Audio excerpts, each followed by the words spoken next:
Olá, eu sou o Daniel, e se você está aqui, é porque se sente tão atraído pelo medo quanto eu sinto. Era uma noite fria no início de março. Isso aconteceu há alguns anos.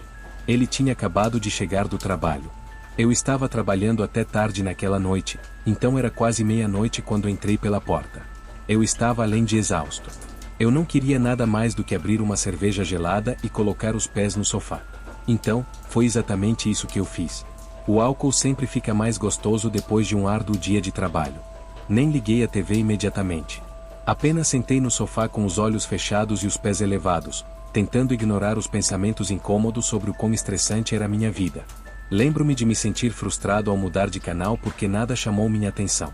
Depois de examiná-lo por mais alguns minutos, finalmente desisti e optei por saborear minha cerveja em silêncio. Como tudo na minha vida, paz e tranquilidade aparentemente eram pedir demais porque, menos de 10 segundos depois, todas as luzes da minha casa se apagaram simultaneamente.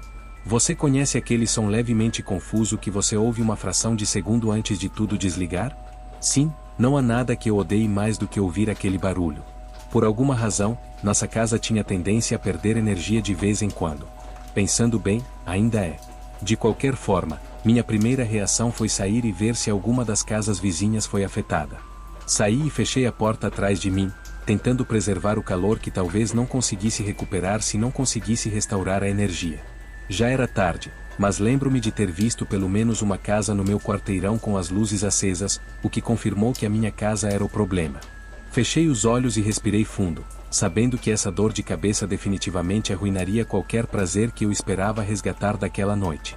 Virei-me para entrar, mas quando girei a maçaneta da porta da frente, ela não se mexeu. Eu congelei, confuso no começo. Tentei a maçaneta mais algumas vezes, mas estava definitivamente trancada. O que diabos estava acontecendo?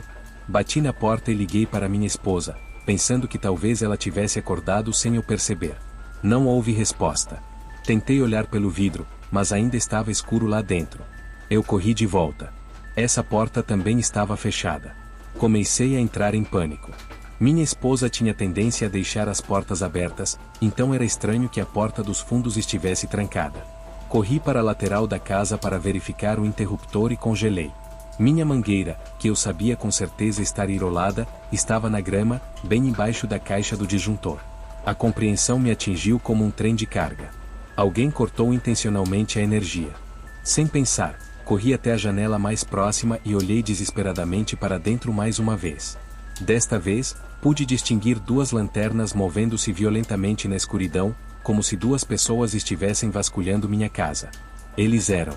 Eu sabia que eles estavam roubando merda. Fiquei com raiva. A coragem de alguém fazer isso enquanto eu estava literalmente em casa.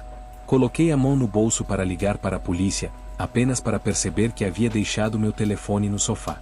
Depois de xingar baixinho, disse a mim mesmo que simplesmente correria até a casa do vizinho e pediria seu telefone emprestado. Ao começar a caminhar em direção à casa mais próxima, outro pensamento, mais sinistro, me ocorreu. Minha esposa ainda estava lá dentro. Ela provavelmente estava dormindo, vulnerável a quem quer que estivesse na casa. Ele não poderia deixá-la ali nem por mais um minuto. Corri de volta para minha casa e peguei freneticamente algumas pedras soltas do jardim. Comecei a jogá-los na janela do nosso quarto, na esperança de acordá-la. Após a terceira pedra, ele abriu a janela. Antes que ele tivesse a chance de dizer qualquer coisa, contei-lhe calmamente o que estava acontecendo e ordenei que se escondesse em nosso armário. Sua cabeça desapareceu imediatamente. Ela não fez perguntas. Então corri para a casa do meu vizinho e bati na porta. Expliquei o que estava acontecendo o mais rápido possível e usei o telefone dele para ligar para a polícia.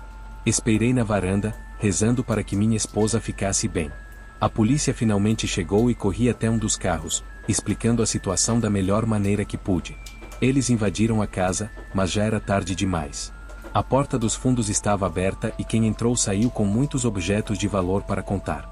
Minha esposa ficou mais chocada do que eu, compreensivelmente, quando ela me contou e a polícia me deixou com raiva de mim mesmo por não ter feito um trabalho melhor para protegê-la. Até hoje, nunca vou me perdoar por deixá-la em casa com possíveis assassinos.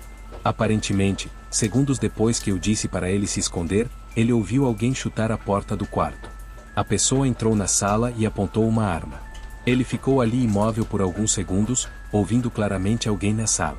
Ela disse que nunca sentiu tanto medo em toda a sua vida. Acho que os intrusos me ouviram atirar pedras na janela. A parte mais assustadora é que ainda moramos nesta casa e não planejamos nos mudar tão cedo. Às vezes penso no que poderia ter acontecido se eu não tivesse saído naqueles breves momentos.